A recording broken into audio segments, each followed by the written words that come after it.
morning, everybody, and welcome to the April edition of IIDR Rounds. Got a treat for you today on inflammation and viruses. I'm pretty excited about this, actually. It's a topic that I don't know too much about, so I'm looking forward to hearing your talks. So our speakers today are Dr. Sarah Kahn, who's a pediatric infectious disease specialist and an associate professor in the Department of Pediatrics at McMaster. She's the Associate Medical Director for Infection Prevention and Control at Hamilton Health Sciences, which includes measles preparation for McMaster Children's Hospital. And today she'll be discussing the changing epidemiology of measles. Our second speaker is Liz Balint. She is a third-year PhD candidate in the Medical Sciences program in the Ashkar Lab. Her research focuses on the mechanisms driving excess immune activation and neurological disease during viral infection. Today, she'll be discussing inflammation and immune-mediated neuropathy during Zika virus infection. So thank you both for agreeing to speak. I think we're going to start with Sarah. To the audience, can you please put your questions in the Q&A, and then we will answer them at the end of the two talks. So Sarah, I'll turn it over to you. All right. So yes, thank you so much, Lori, for the intro. And measles has been sort of something on my mind a lot lately in my infection prevention and control role. And we were sort of able to find an interesting synergy with Liz's work around neuropathology and immunology. So without further ado, we can get started. If my slides will advance. And I just wanted to start off, of course, with a land acknowledgement, taking the time to recognize we're on the traditional territory shared between the Haudenosaunee Confederacy and the Anishinaabe Nations, which was acknowledged in the Dish with One Spoon Wampum Belt Agreement. And I do think this is actually relevant to our discussion today and in my journey towards truth and reconciliation, because measles is actually an example of how health inequities prevail globally.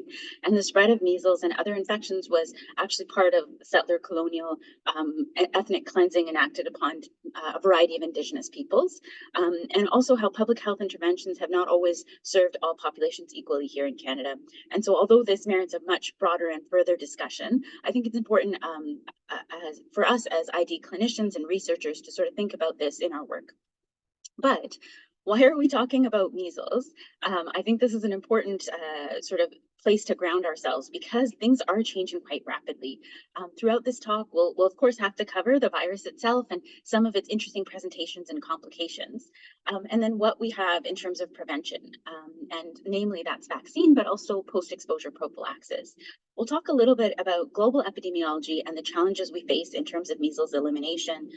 We'll speak briefly about post-exposure prophylaxis, and that's where I can speak to our local experience here at MCH. And then to shift gears, we'll get into sort of the fascinating neurologic sequelae of measles and have a little bit of a spotlight on this phenomenon, SSPE.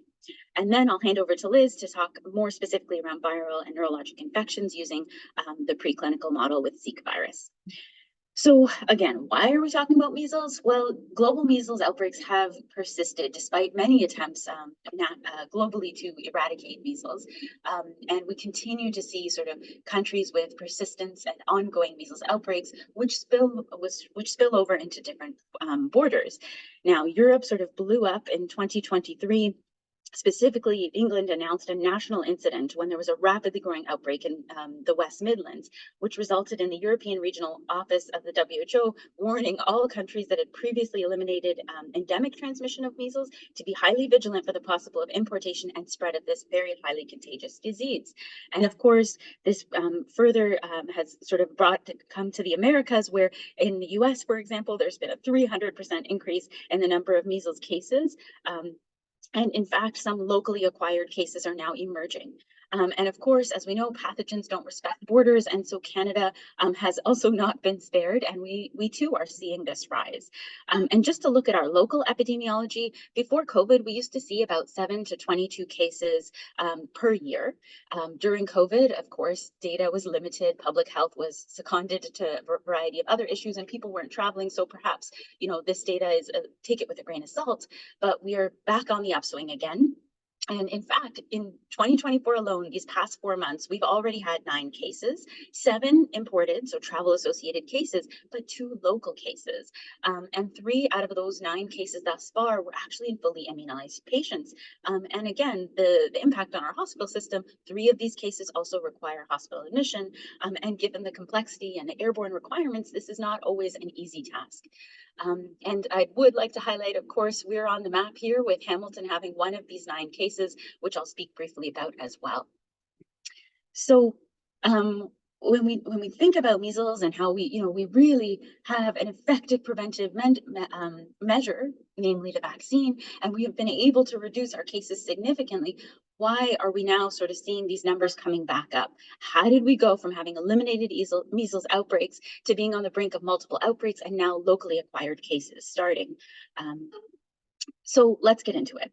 Measles virus is a single-stranded negative sense RNA virus of the genus morbillivirus in the family of the Paramyxoviridae. It has an inner nucleocapsid with a coiled helix of protein RNA, and there are 2 surface projections, the hemagglutinin and the fusion proteins. It's interesting in that it has relation to other viruses that cause animal diseases such as canine and bovine distemper, rinderpest in cattle, and the morbilli of aquatic animals, and there are shared antigens, but wild-type measles virus is pathogenic only for primates like us.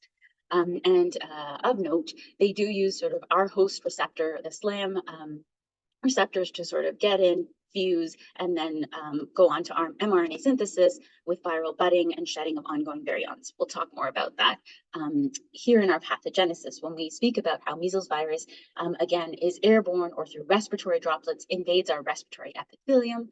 We see spread to local lymph nodes, the blood, spleen, lymph tissue, progression into the lung, liver, and skin. And then as it enters our respiratory epithelial cells, those virions are released into our respiratory secretions, and through cough and upper respiratory tract symptoms, we then continue to spread and share. And manifestations such as croup and pneumonitis can occur. And with this ciliary damage that occurs, we see bacterial pneumonias and otitis media and a variety of other sort of bacterial superinfections that can occur. In terms of sort of the findings that one sees, Koplik spots are the enanthem, so the mucosal sort of rash, if you will, which is actually very histologically similar to what is the exanthem, the rash itself, which on histology are just multinucleate giant cells on the epidermis and in the oral epithelium. In terms of the symptoms, again, as we've just discussed, you have the myeloid invasion, the lymphoid tissue spread, heading into the epithelium, and that's where you now manifest into your prodromal phase, which typically starts with fever and cold URTI type symptoms, followed by this rash that becomes sort of the clincher in terms of, usually that's when it gets picked up in terms of diagnosis. The Koplik spots usually start right prior to the rash, and these are sort of described as grits of sand on a red mucosal base. The rash is quite impressive, typically starts centrally on the face and then moves peripherally and then can desquamate. And in terms of when transmission occurs, it sort of peaks in that viral prodrome phase when people may not sort of think there's anything sort of seriously wrong. And that's where, transmission occurs into sort of 4 days post the rash onset. And with that, we know that as the rash is onsetting, you mount your antibody response, which allows for termination of that communicable phase. And then there's the interesting phenomenon of the immune suppression and changes that occur in the immune response that sort of ensues thereafter. So, and these slides are courtesy of the Ontario Immunization Advisory Committee, but measles is a very highly infectious disease caused by, as we've said, the rubeola virus. It, again, characterized by that classic sort of prodrome, which is very non-specific. And then you get your pathognomic enanthema. If you do find it, that can be sort of the clincher.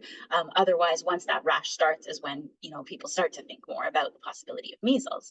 And that rash does sort of onset usually 14 days from the exposure. So there's sort of a wide window of contacts that can occur within that window where you may still be infectious and sharing. And as mentioned already, this virus is spread through the air, a truly airborne pathogen.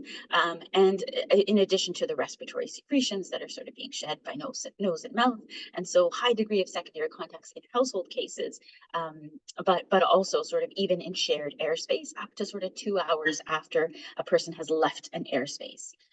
So sure, a fever and a rash, what's the big deal? But there are significant complications that can arise. Specifically, young children are the highest risk for things like otitis, bronchopneumonia, and severe diarrhea. Pregnant individuals can go into premature labor, have spontaneous abortions, have low birth weight infants, progress even to respiratory failure, and the neurologic sequelae we'll get more into as well. And then there are sort of long-term sequelae that can ensue as well, including blindness, deafness, permanent neurologic sequelae, and SSPE, which again, we'll focus a little bit on towards the latter half of this talk. And of course, the burden to healthcare is 1 in 4 people who get measles will need hospitalization. So we talked a bit about the communicability, but this really needs a discussion unto itself. It is truly airborne with person-to-person contact. And again, as I mentioned, can remain suspended in air depending on air exchanges per hour up to 2 hours after a person has vacated the airspace. And thankfully, fomites aren't a big concern from a measles perspective. But this is really among the most infectious pathogens in humans, with an attack rate about 90% in those susceptible exposed contacts. And so this makes it very complex to deal with contact tracing, with a long incubation period from 6 to 21 days. The infectious period really sort of being when you have very non-specific symptoms where people may not think to sort of stay isolated all the way up to 4 days after the rash has already started. And prevention of secondary cases really requires sort of urgent intervention. You want to get vaccine into susceptible contacts within 3 days or immune globulin within sort of the first 6 days to really prevent the number of secondary cases that will ensue. And the biggest part of why this is difficult with an R naught, or the average number of people who will get infected or catch the disease from a single infected person, being as high as 12 to 18, you really need a population immunity of around 95% to meet the herd immunity threshold to achieve and sustain measles elimination. And this is the big challenge. So how do we make a diagnosis? Well, one could do clinical diagnoses. This is more common in areas that sort of see more measles more frequently. So as soon as you notice that URTI, that conjunctivitis, maybe you look in the mucosa and you see those conflict spots, or the rash has already started. These are sort of the ways you kind of pull together your clinical diagnosis. And there are sort of other non-specific leukopenia, transient hepatitis, those kinds of findings that one might see on lab work. But for the most part, we do require laboratory diagnostics. And there's sort of 2 elements to that. Serology is sort of the mainstay with a 4-fold rise in your IgM titer. And there are sort of commercial available assays for ELISA, for IgM and IgG. And IgM will persist for 1 month after the onset of disease. The other sort of key to diagnosis is measles PCR, which has a very high sensitivity depending on the phase of when testing is sent. The oral secretions, NPS, throat, and mouth swab can become positive earlier than urine, and urine can persist a little bit longer.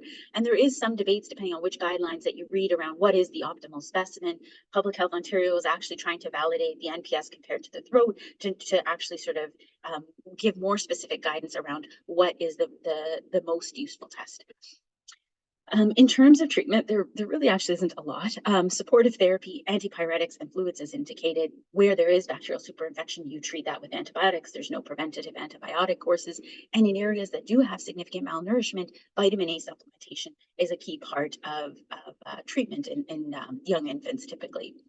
Now, as you can see, an ounce of prevention can go much further than a pound of all this in terms of cure.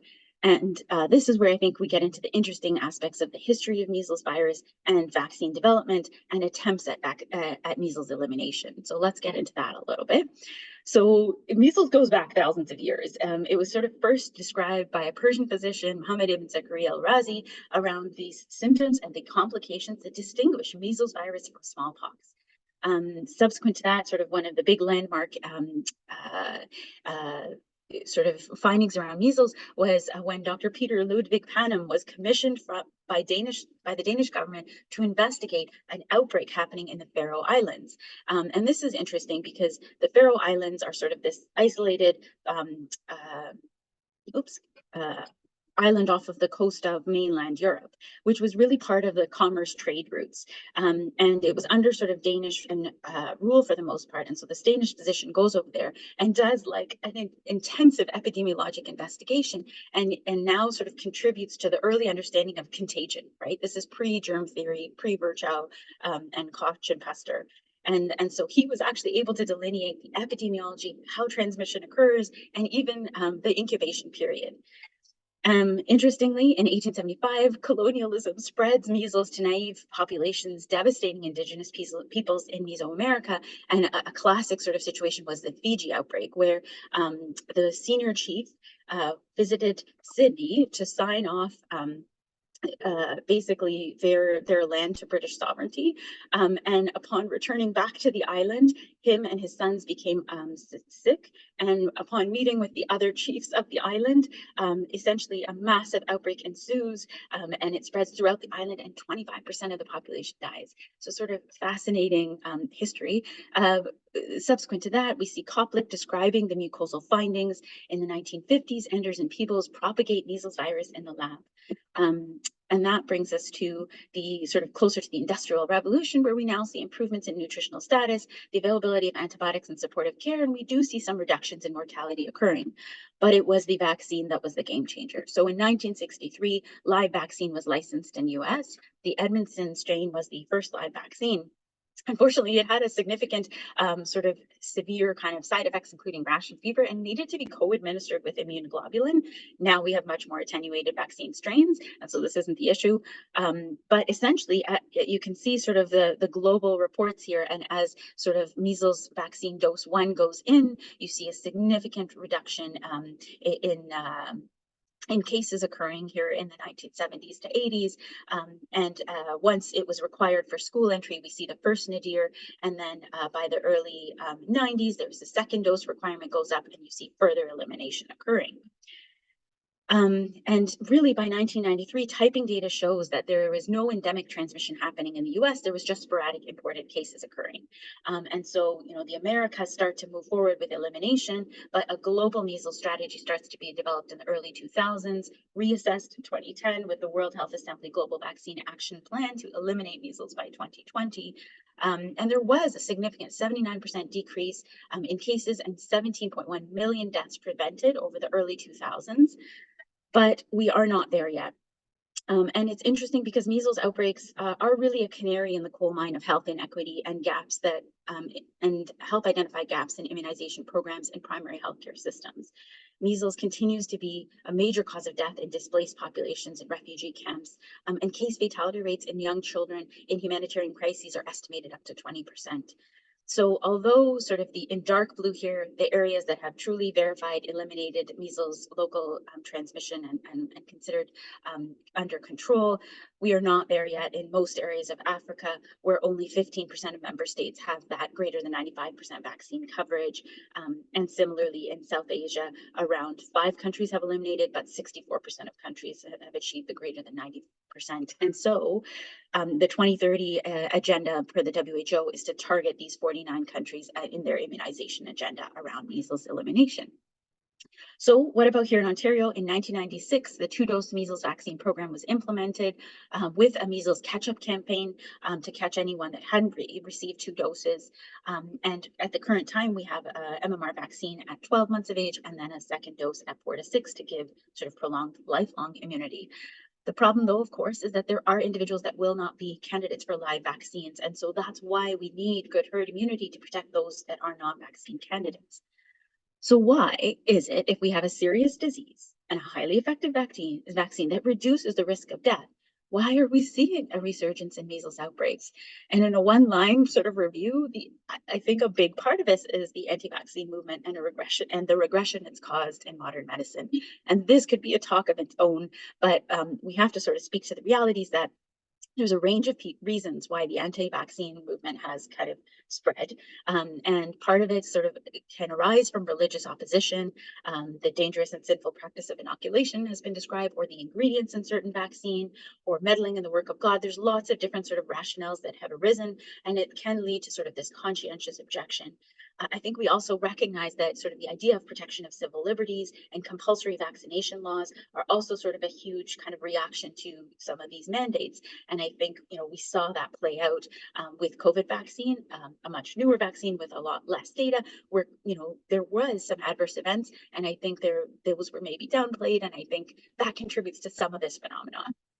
And then we have to speak about the Wakefield controversy, where this flawed, unethical paper was published in the Lancet, which lended credence to a very debunked myth of MMR vaccine association with autism. It was retracted. It was declared utterly false by the editor, but regardless, it became the most damaging medical hoax in hundreds of years. And then the reality that we're living in a very different world now, where technology and the spread of misinformation is very, very rapid, and the spread of social media and influencers can also sort of persist sort of misinformation. If you sort of Google search measles vaccine, per some studies, up to 40 to 60% are anti-vaccine sentiments being shared, even when you use the search word vaccination or immunization alone. And I think this also brings up the ethical debate around autonomy versus non-maleficence, around the ability for people to choose, but the harms that a single person's choice may have on a community. And this is where lawmakers, I think, are getting a little bit stuck, especially in places like the United States. So where does this leave us? Well, it leaves us with a significant vaccine gap. So this is just Ontario data, sort of following us over the past decade. And you can see among 7-year-olds, as a cohort of people that really should be 2-dose vaccinated, you'll see we've dropped from that 94% all the way down to sort of 60% right here in Ontario. And if there's Canadian data as well that really shows and illustrates this vaccine gap, where sort of our young folks, youth essentially, are where the biggest gap remains. 95% being that herd immunity threshold. We're probably closer to 80% in most sort of teenage groups. And this isn't just a Canadian-born issue. Those that are not born in Canada, we see a similar gap occur. So this is a nice little schematic from The Guardian that is a really interesting way to illustrate this to lay folks. But the idea that if your immunity is around 99%, how you can significantly reduce spread. But if you're sort of as low as 10 or 30%, you can see how rapidly this spreads through a community. But I'm recognizing we're getting short on time, so I'm just going to kind of go through these a bit quickly. But how does this actually manifest? So this is a perfect example published in the MMWR around like what happens. So Disney, as you know, has 24 million visitors per year, all from international places, and many of those are endemic areas. And this was sort of a classic outbreak that ensued. One kid gets reported to California Public Health on January 5th. He was at 2 Disney parks at around Christmas time. Then suddenly the same day, 4 other cases get reported. Bam, they start the contact tracing, and there's 125 cases that end up being deemed related to this. 35% were known Disney exposed.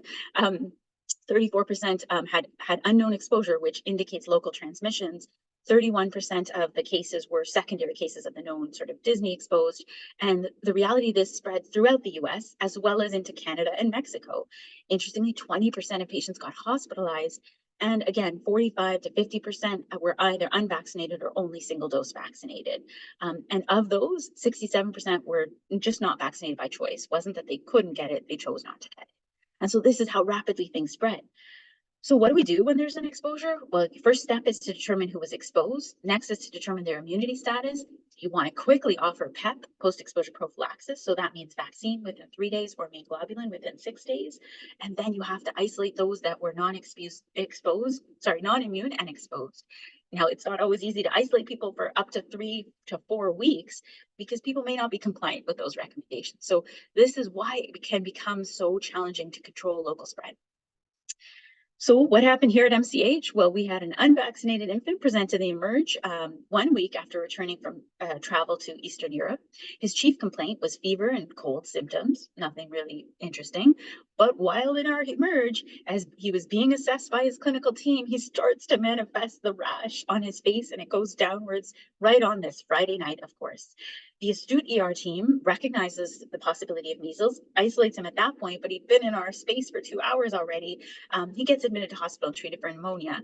3 days later, we find out that, yep, he's measles PCR positive with an active IgM titer and IgG negative. So what ensues? The contact tracing. So we're now day 4 into this from the exposure. So we've missed our vaccine PEP window, but there are over 100 contacts that had overlapping airspace time because, again, we have to go 2 hours from when he was put in isolation. We create the line list as quickly as we can. We recognize we don't have a quick way in our electronic medical record to know what people's immunity status is.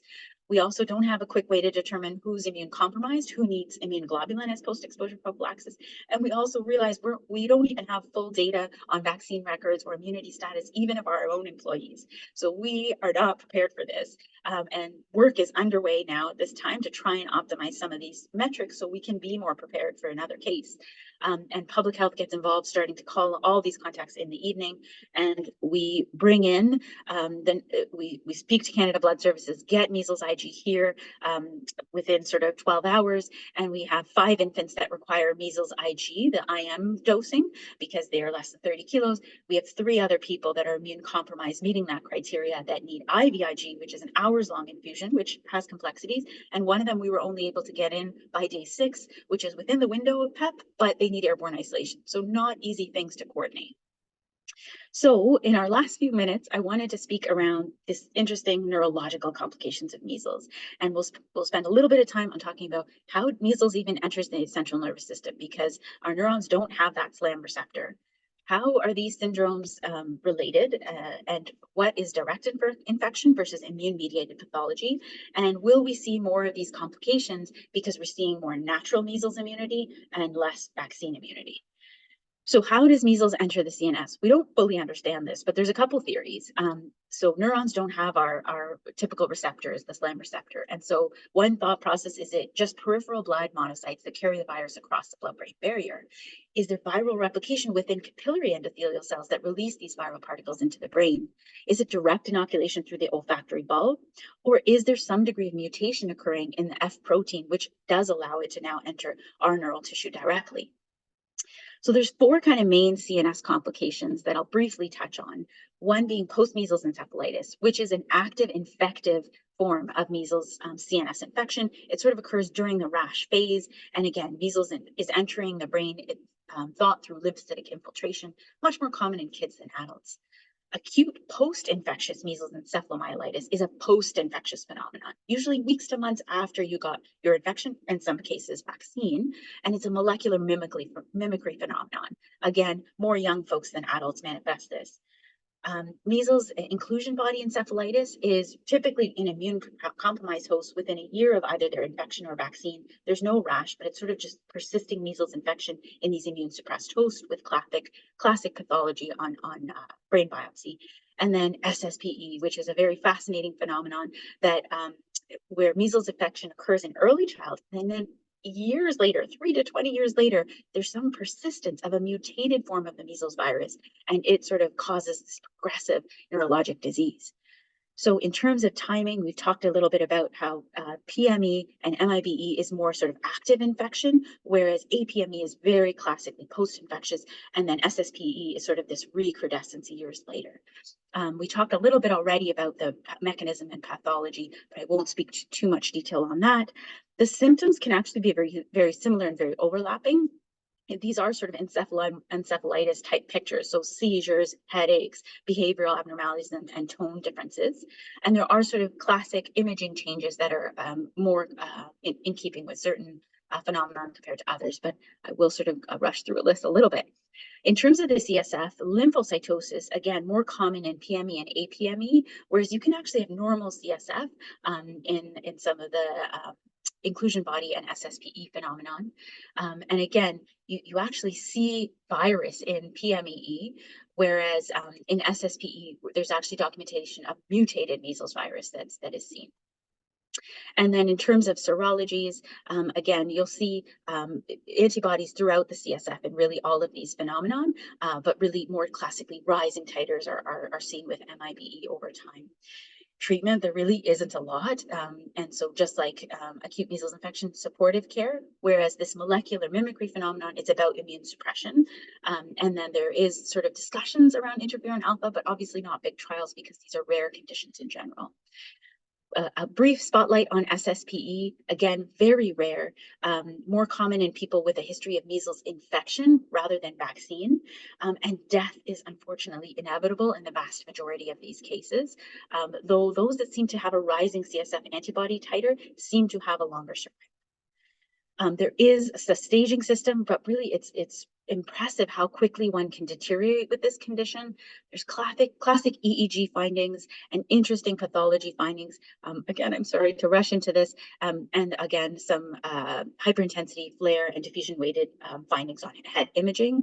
But what I want to speak to as my last real key point here is the immunologic imbalance that seems to be the theory behind what happens with SSPE. That there's a typical immune response to viral infection with T1 helper cells kicking into gear, releasing interferon alpha and IL-2 that should help eliminate viral infection from cells.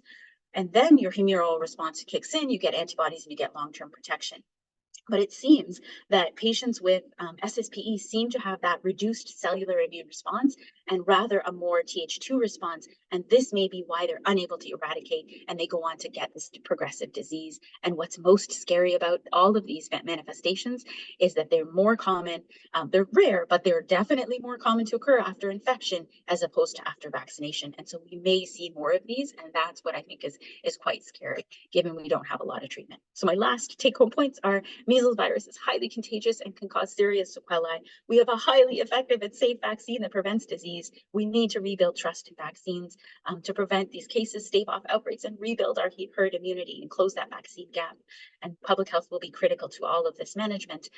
There are still lots of interesting knowledge gaps around the neuroimmunopathology from this virus, which of course is a difficult virus to study in a research setting given its complexity. And with that, I will hand over to Liz to speak to her viral model using Zika.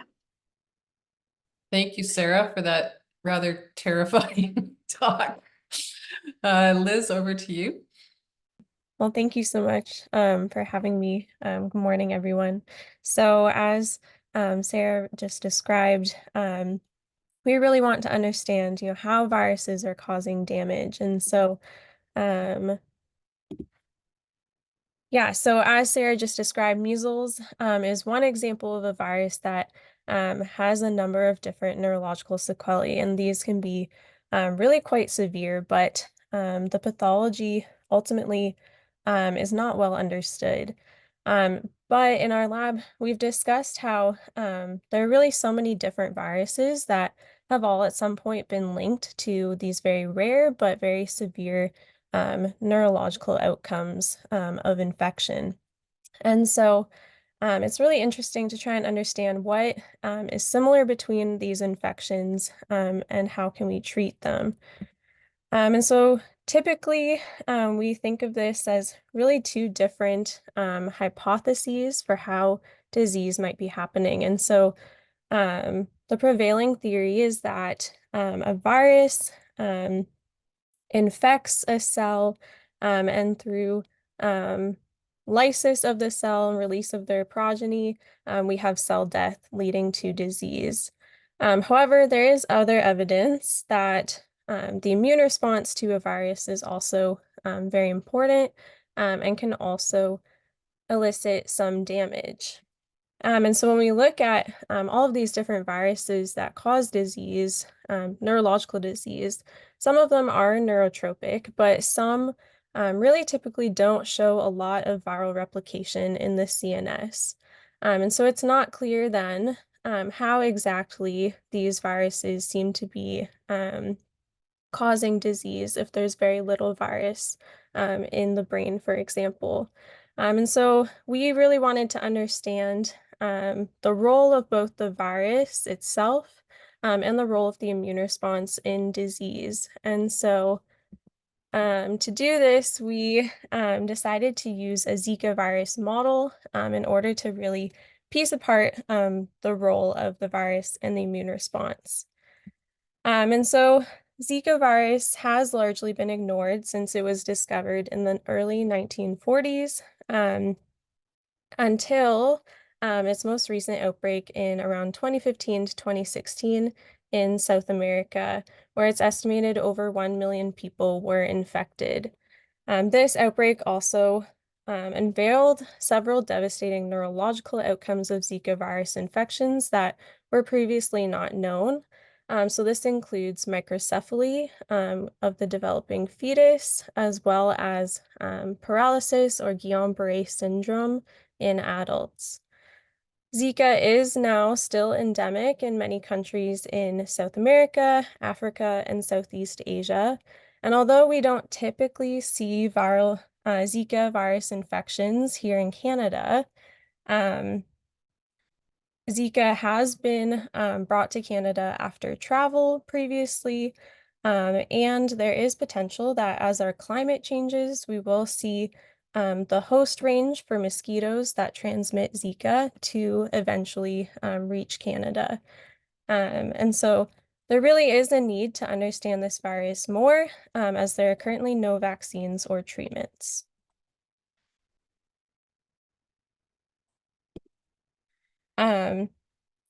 Okay, so Zika virus, as I mentioned, is a mosquito-borne infection. And so typically what happens is that after someone is infected, their monocytes will become infected. And this is thought to be really how Zika is able to traffic to a number of different tissues, and in particular to immune-privileged tissues such as the brain. And so this slide is really just to emphasize that the brain typically is considered to be this immune-privileged organ. So it has lots of barriers, like the blood-brain barrier, that are really intended to keep pathogens out.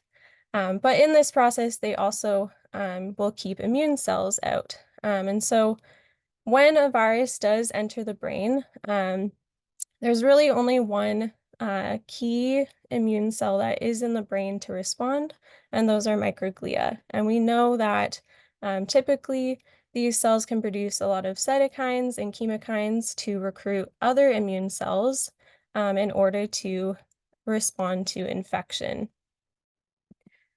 And so in order to investigate Zika virus infection of the brain, we need to use a mouse model. And so to model Zika in mice, we are required to use this IFNAR knockout mouse. So these mice don't have their very early interferon response, which is really just very important for your early antiviral defenses. And so as you can see in a regular wild-type mouse, we can't detect any infectious virus. But when we use these IFNAR knockout mice that block the type 1 interferon receptor, we actually do see infectious Zika in both the serum at 3 days post-infection and the brain at 7 days post-infection. Likewise, after we give mice Zika, we see that around 7 to 8 days post-infection, they develop very severe clinical symptoms, including hind limb paralysis. Similarly, we also see that there is quite widespread cell death in the brain following Zika infection. So in this case, looking at the cortex and the cerebellum, we use tunnel staining, shown here in green, to measure cell death. And so you can see that compared to our Black 6 mice that aren't susceptible to infection, these IFNAR knockout mice do show cell death in the brain. And then when we look at histology of these mice, we find these very interesting lymphocyte clusters that are in the brain. And so this is quite obvious compared to our non-infected brains. And so we then decided to look at immune cells in the brain, what is really happening. And so we do see typically in a naive mouse, we have these microglia that are your resident immune cells, your early responders to infection. But after giving mice Zika, we see a very prominent lymphocyte population in the brain. So we know that we have virus in the brain, but we also have quite a dynamic immune response going on. However, there are, of course, limitations to any mouse model. And so in our IFNAR knockout mice, we know that because they have a lack of type 1 interferon signaling, their natural killer cells are dysfunctional. And so natural killer cells play a really important role in your early antiviral defenses.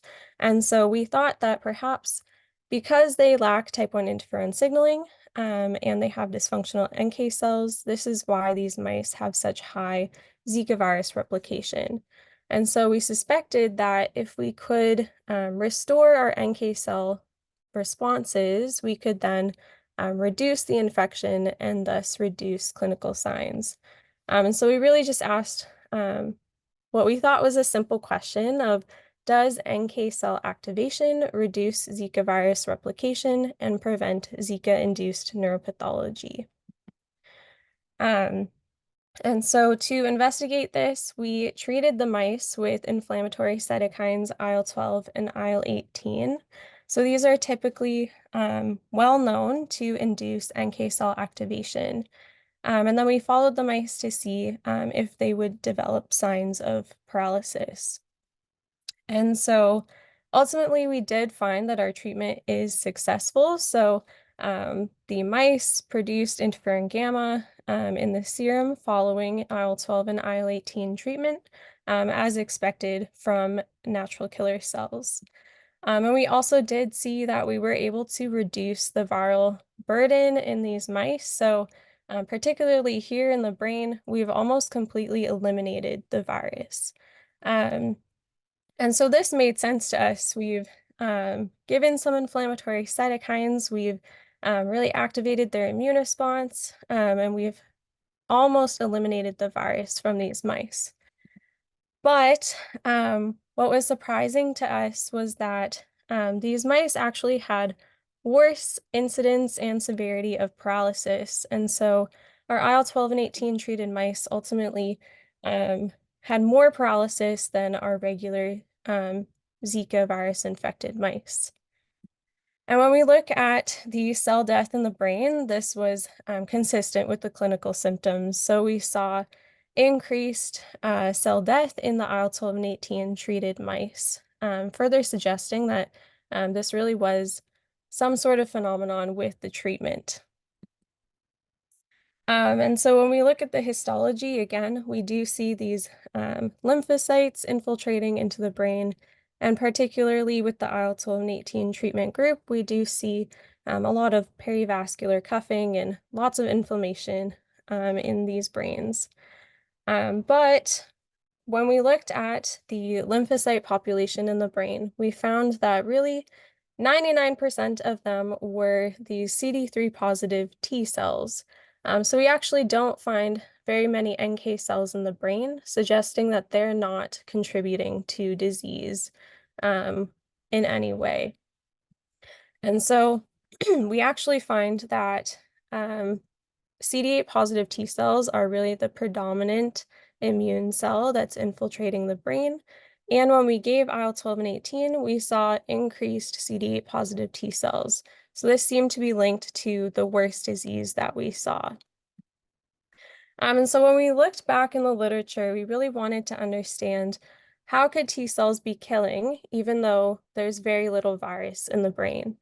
So T cells are normally very specific. They should only kill cells that they're specific for. So for example, in Zika infection, a Zika-specific T cell should only kill a Zika-infected cell. But when we looked in the literature, we came across this concept that has been shown in other models like hepatitis A virus infections, where inflammatory cytokines like IL-12 and 18 are actually able to induce kind of this non-specific function of T cells. And so in this case, we were really interested in the fact that these T cells can actually express an NK cell receptor called NKG2D.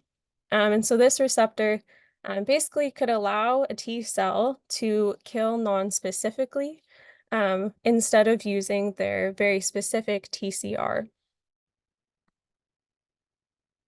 And so to test whether this might actually be happening in our mice, we assessed CD8 positive T cells in the brain for their expression of NKG2D, as seen on the x-axis of these plots, as well as testing for their specificity for Zika using a Zika tetramer on the y-axis.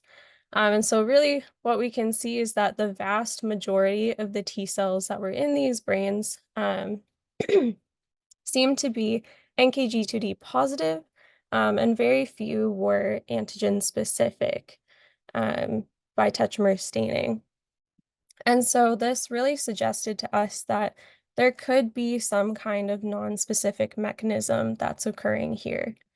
And so to test this fully, we decided to administer a blocking antibody for NKG2D, as well as a depleting antibody for CD8. And so in this case, we actually see that if we block that NKG2D interaction, or we completely get rid of the mouse's CD8 positive T cells, we were able to completely prevent development of clinical symptoms. And similarly, we also saw a reduction in cell death in the brain. And importantly, we saw that this difference in clinical symptoms didn't correlate with the titers in the brain. So the mice had very similar titers in the serum and the brain, regardless of treatment, further suggesting that this really isn't a virus-induced response, but the immune response itself is causing these clinical symptoms. And so then we wanted to confirm that these T cells really did have this kind of non-specific function. And so to do this, I developed a cytotoxicity assay where we isolated these CD8 positive T cells from the spleen or bulk brain cells, and then we incubated them with YAC1 tumor cells. So the T cells normally shouldn't be able to kill YAC1 cells, but these cells are typically shown to be killed by NK cells or cells that express these NKG2D receptors. And what was encouraging is that we do actually see that these T cells do have this very non-specific ability to kill tumor cells, even though they're not specific for them. And further, we saw that this killing was really correlated with their NKG2D expression. So this really further suggested to us that bystander activated T cells are present in the brain and that they have this capacity to kill cells regardless of infection status. And so to further reiterate this, we repeated the IL-12 and 18 experiment. So we gave the mice either PBS or IL-12 and 18 to either naive or Zika infected mice. And what we did see was that, in fact, these mice that seem to have worse clinical symptoms also seem to have higher expression of NKG2D. And this was seen in both the brain and the spleen. And when we looked at their actual cytotoxic function, once again, we were able to see that these T cells from the IL-12 and 18 treated mice had increased non-specific ability to kill tumor cells. And so this really seemed to be a function of the inflammation. So the more inflammation that we had in these mice, the more these T cells became cytotoxic and were able to kill non-specifically. And so then finally, we wanted to really piece apart the importance of the virus in this response. And so we wanted to determine if this would still happen if there was no virus in the brain. And so we used our wild type mice that don't typically get infected with Zika, but we gave them an antibody that would block the IFNAR receptor. And so we were able to restore some of a productive infection in these mice, although it was still much lower than our IFNAR knockout model. But overall, we saw that even though there was less virus, we still had relatively similar levels of bystander T cell activation, as well as comparable non-specific capacity to kill tumor cells. However, these mice did not develop any symptoms of paralysis or weight loss. And so in these mice, we can have essentially a systemic infection and bystander activation, but we're unable to detect any infectious virus in the brain. And so in this case, without any viral infection of the brain, we didn't see any disease. And this made a lot more sense when we looked at the immune infiltrates of the brain. And so really in the absence of a viral infection in the brain, we actually see very few immune cells infiltrating in the brain. And so this really further reiterated to us that you do need a viral infection. You need some kind of inflammatory initiator that will bring T cells to the brain to have this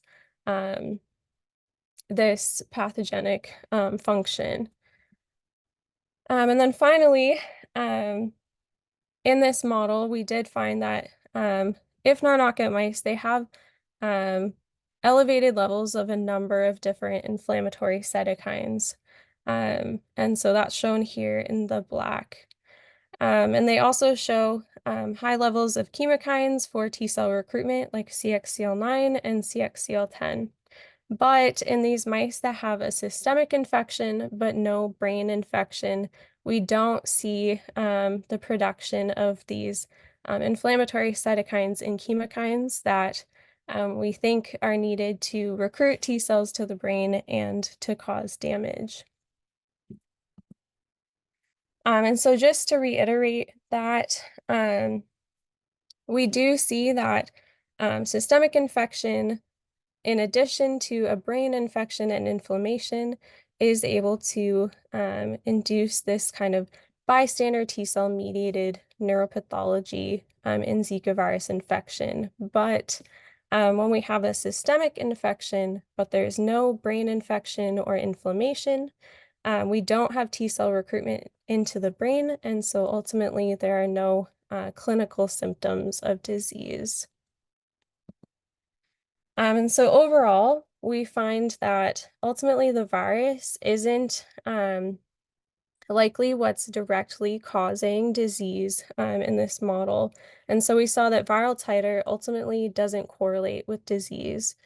Instead, we identified this novel mechanism where T cells become nonspecific and they mediate cytotoxicity through their NKG2D receptor.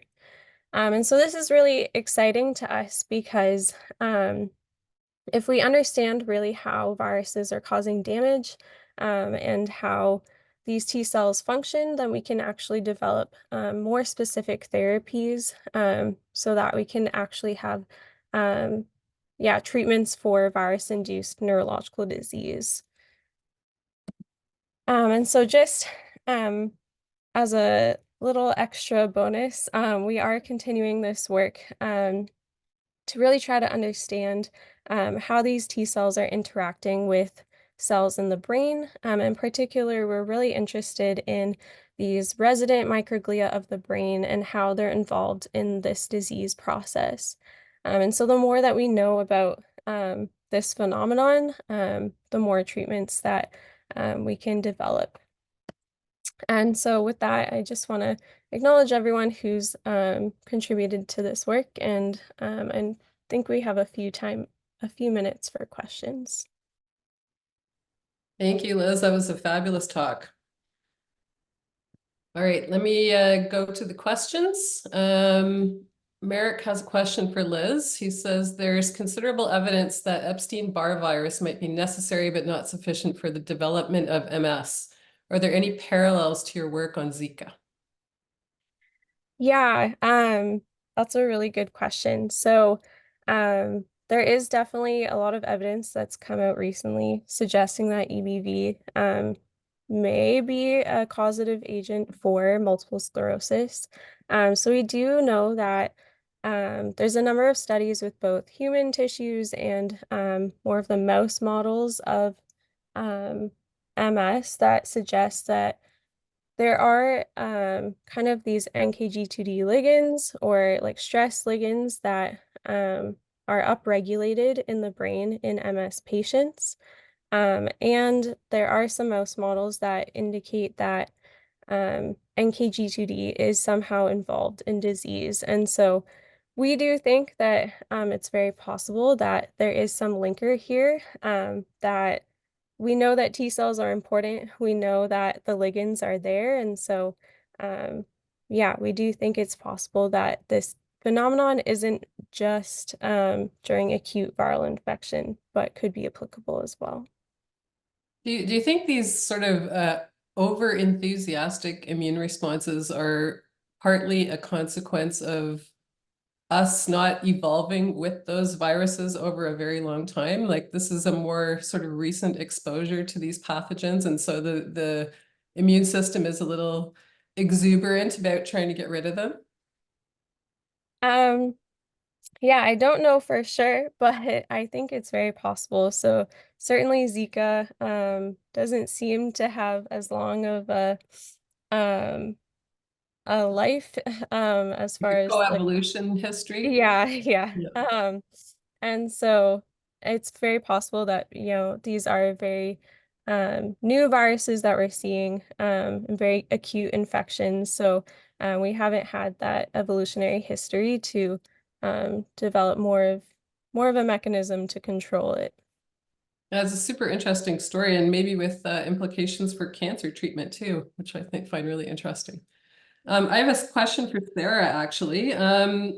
You mentioned right at the start of your talk that of the 9 cases that we've seen in Ontario, a third of them were already fully immunized. That's a little alarming. What are the recommendations? Because I've heard recommendations that people, with gray hair like me have probably been exposed to the virus, but should people be getting boosted for measles?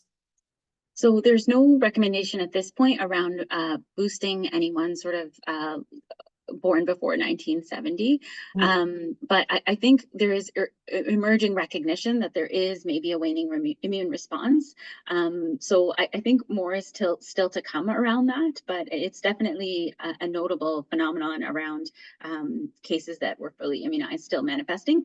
For the most part, in those situations where they are known immune and have manifested, it's typically much milder course of disease and much less likelihood of secondary case development, so less infectious to others. So it's still at least mediating disease and reducing transmission, even when cases are occurring in vaccinated individuals.